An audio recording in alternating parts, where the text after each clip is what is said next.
Welcome to the 𝗪𝗶𝗵𝗀 podcast, where the cosmos meet the cards and the mundane becomes magical.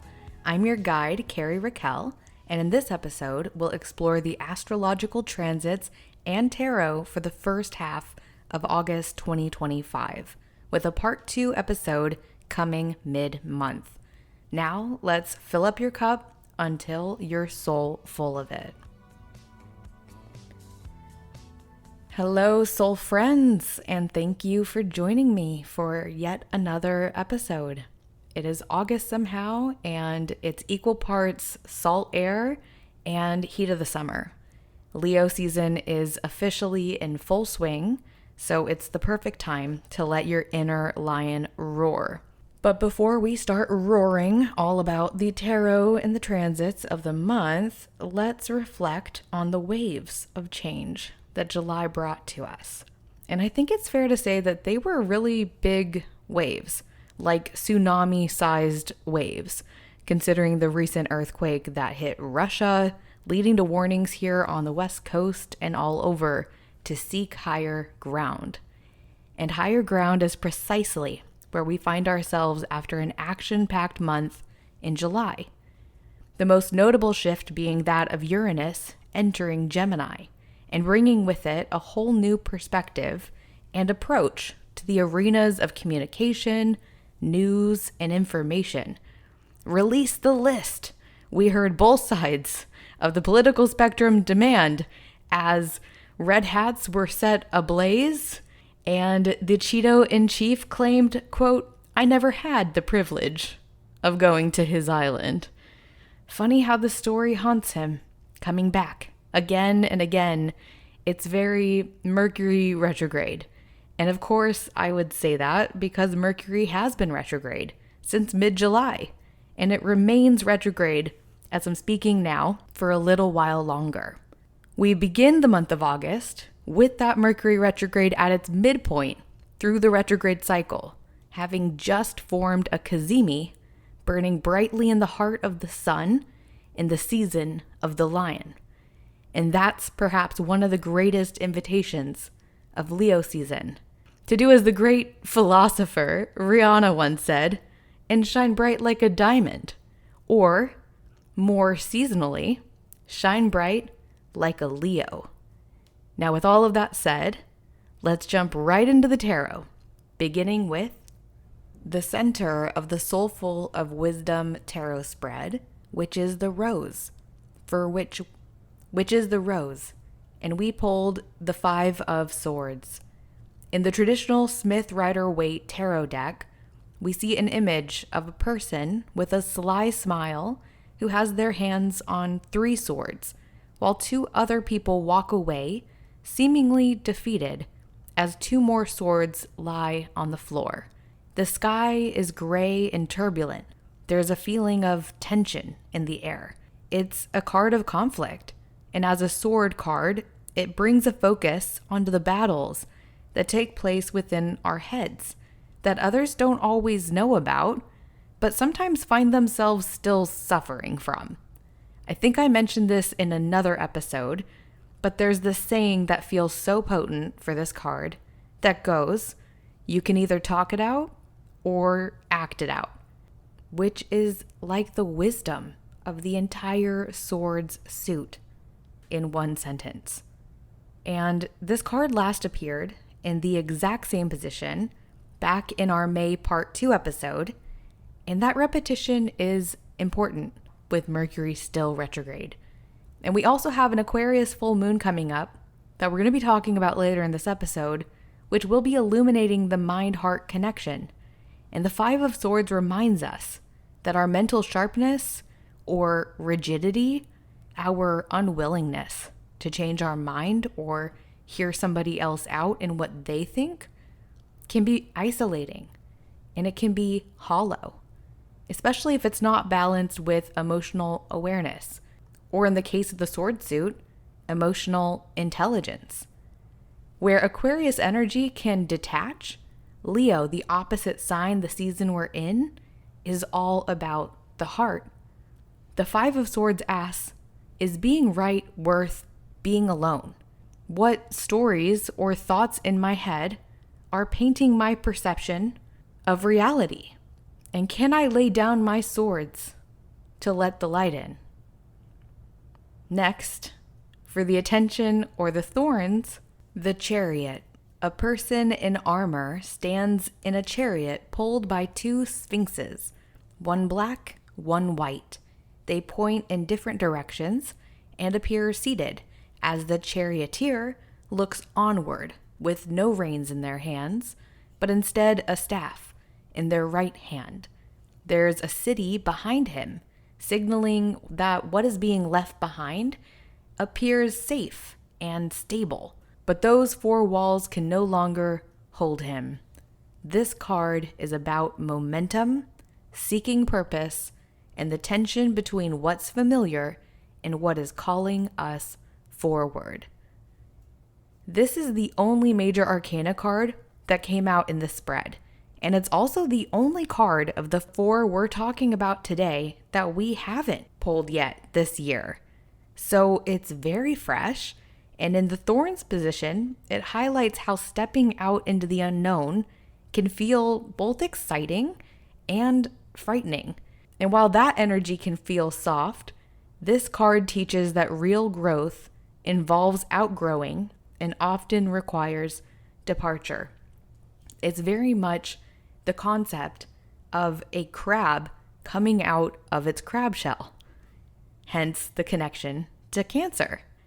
Speaking of Cancer, Jupiter, the planet of expansion, which often happens when we step out of our comfort zone, is currently transiting through Cancer, where it's exalted. So there's this really big emotional undertow to all the changes that we're currently navigating. This month, we're being asked to move, even if it means leaving comfort behind. Can you trust yourself to keep going even when you don't know exactly where it is that you're going? I think you can. And so does the Knight of Wands, who we are welcoming back in the position of the basis or the root. In the traditional Smith-Rider-Waite tarot card imagery, we see a bold knight on a rearing horse charging forward across a desert landscape, pyramids and all.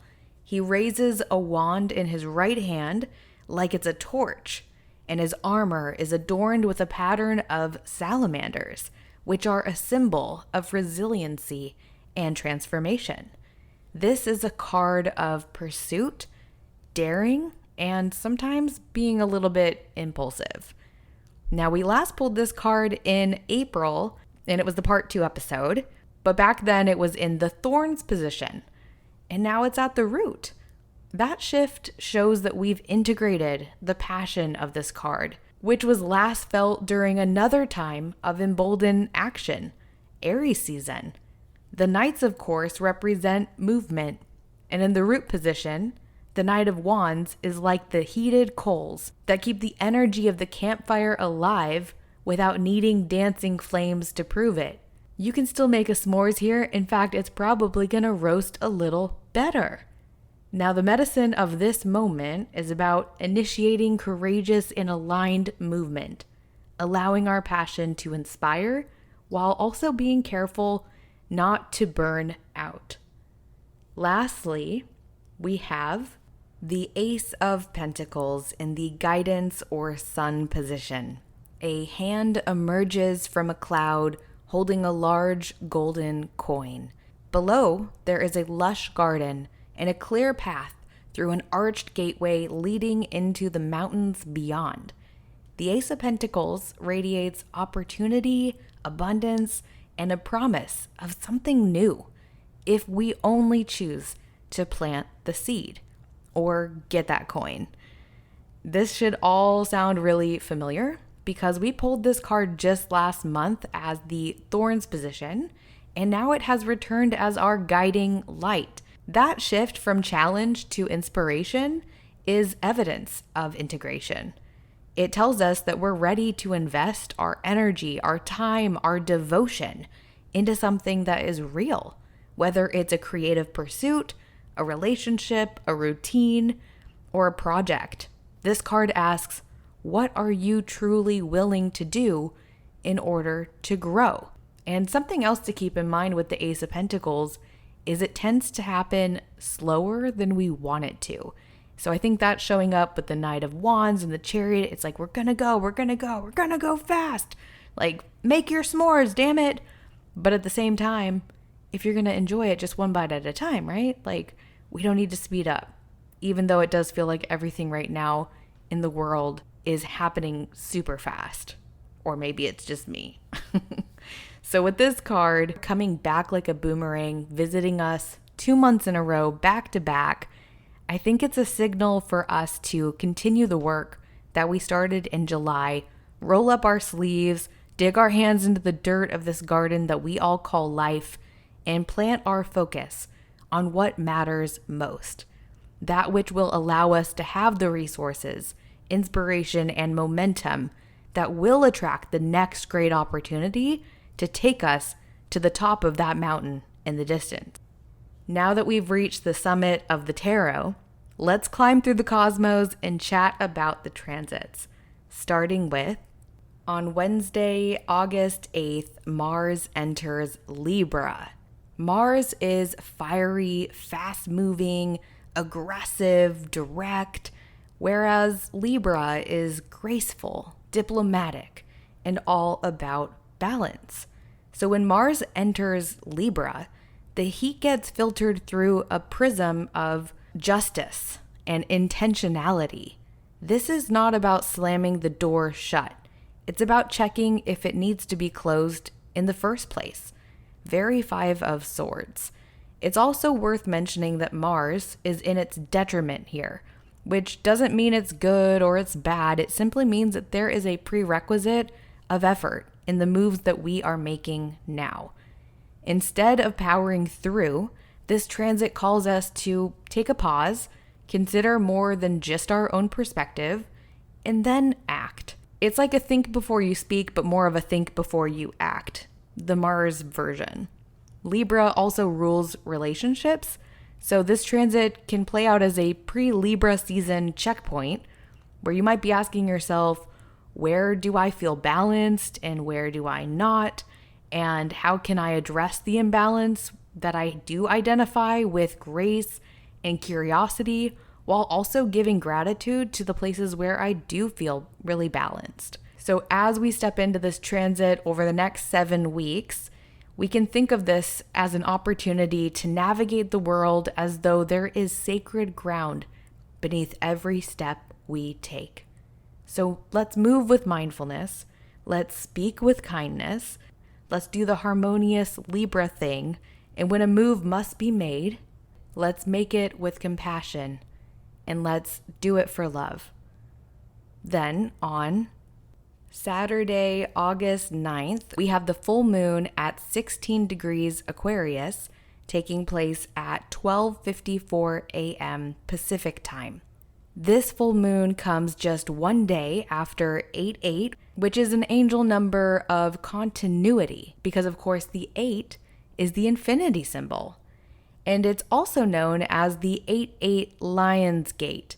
Now in the astrological community, there's definitely some opinions, some very strong ones, about the 8/8 Lion's Gate, and it doesn't actually mean anything. And like, if it means something to you, celebrate it. But that's just my hot take, and I am always going to say that's going to give it a little bit extra magic to play with during a lunation that's happening the very next day. And of course, in the sign of Aquarius, it has me thinking about Aquarius archetypes, like the genius, the visionary, the rebel, and the one that I think we sometimes forget, which is the humanitarian. This full moon, with the sun, of course, in Leo opposite it, creates a potent invitation to balance our heart and our mind. The most striking aspect surrounding this full moon involves Mars, whose recent sign change that we just talked about has it now at 1 degree Libra, forming a grand air trine involving Uranus, who's at 1 degree Gemini, and Pluto, who is now at 2 degrees Aquarius, which I know, Pluto just takes fucking forever to get anywhere. and that's because it's so far away. But back to the aspect pattern. Grand trines bring harmony and also amplify energy. With all of these 3 air signs involved, this one is very mental, so it's about insight, innovative action with Mars in the mix, and transformational ideas with that Gemini-Uranus energy and that Pluto-Aquarius energy. You're going to want to talk, write, or sing about the downloads that are pouring into you during this full moon. So take this as your heads up to be open and receptive. And part of being open and receptive, just to call it out and call myself out too, I think this is true for everybody, especially in the very bizarre times that we're navigating politically and economically and the recession's coming, all of that, is to not numb yourself the fuck out on this Aquarius full moon and just let yourself feel the feeling. So if your thing to go to for numbing is like drinking some alcohol or smoking some weed or whatever it is, be here now. Be here now, because you're not going to get the mental downloads, the aha moments. You're going to block them if you are disembodied. So that is something that I think is really important for this particular full moon in Aquarius, because there is going to be this lightning bolt that just wants to give you that clarity, but you have to be available in order to receive it. Uranus is, of course, involved in this aspect pattern, this grand air trine, and it's also the modern ruler of Aquarius. So that Uranus influence is potent, and it makes this full moon a perfect time to do things differently. You could play it out like it's opposite day in a sense. And because Uranus is in Gemini, it has me thinking about working with your thoughts in a way that helps you. My favorite way to do this as a person who has spent years working with positive self-talk and affirmations, but also still struggles with it, is to embrace what I call the human shift. In practice, this looks something like this. You have a negative thought or judgmental thought that comes through like, oh my God, I'm so embarrassing. And as you hear that thought come through, internally in your own mind, you respond to the thought by saying it again, but replacing whatever that negative, unkind, judgmental word that you came up with the word human. So now, instead of, oh, I'm so embarrassing, it's, I'm so human. Or if it was something like, that was dumb for me to do, you can change it into, that was human of me to do. It really takes the zing out of it. And it's such a small and simple shift, but when it's practiced, it's absolutely profound. And this is precisely what I mean when I say that this podcast is a place where the mundane becomes magical. And you know I love hocus pocus. The last thing I want to highlight about this full moon is Saturn, because Saturn is the traditional ruler of Aquarius, and therefore the co-ruler alongside Uranus of this full moon. Still at 1 degrees Aries, conjunct Neptune, who's also at 1 degrees Aries. Saturn and Neptune are both in an exact opposition to Mars, who again is at 1 degrees Libra. So there is a challenge in balancing impatience with the wisdom of waiting and the discipline of not impulsively pushing forward. Again, especially in relationships, where Aries focuses best on self, Libra focuses best on the other.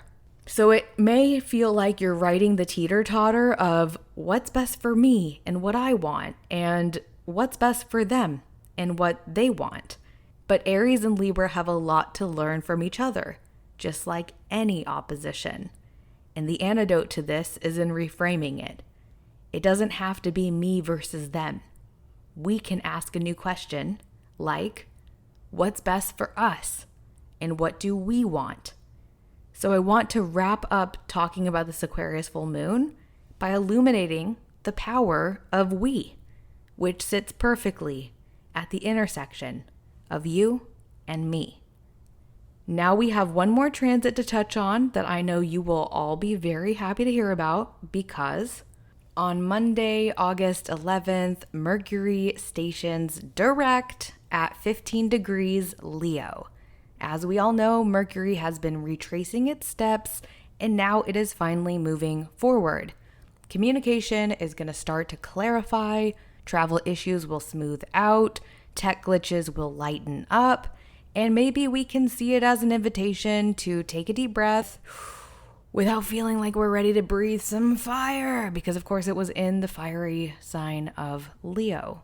'Tis the season. And Mercury's retrograde through Leo has given us opportunities to revisit and repeat things that got our hearts beating faster, whether that's because we were excited or really angry about something, or somewhere in between. Now that we're moving beyond this cycle of review, it's time to express ourselves from a place of integrated knowing, remembering that the past is a place of reference and the future is a place of possibility, especially when it comes to what I said or what I thought before and what I know now or what I feel now, and how that can shift what I will say next or what I will think moving forward. Mercury retrogrades, to me, often remind us that we have permission to change our minds. And not only that, but that changing our minds is a revolution of embracing our soul evolution. We can think back to early July. It was actually around the 4th of July, which was when we entered the pre-retrograde shadow period, to reflect on the themes that may have taken center stage or stirred the pot a bit over these last few weeks. What conversations in early July felt tense? What truths were simmering or shape-shifting? Now is the time to start putting into action the new insights and mindsets we gained, particularly the ones that healed, hurt, or held our hearts in some way. Mercury will exit the post-shadow period on August 25th, so we're not done integrating it yet, but we are ready to start moving forward. And I think momentum is a great word to sum up the month of August, or at least how things are starting out. And we can look back to our tarot allies that we talked about at the beginning of the episode to get a little bit more insight, and also just kind of play with the different themes and things that came up as we talked about the transits as well. Like thinking back to the 5 of Swords and how that shows us mental battles that we're ready to release. The Chariot reminds us that we don't have to know where we're going to know that we do need to get going, or we're never going to get to our destination. Or how the Knight of Wands stokes our inner fire, fueling our passions and our motivation, while the Ace of Pentacles says the time is ripe to begin again. Just be patient, and don't be afraid to do things differently this time, intentionally, sustainably, wholeheartedly, like with the heart of a lion. Thank you as always for spending some time with me chatting about the cards and the cosmos. Don't forget to stay grounded, stay curious, and stay soulful of it. And I'll catch up with you mid-August.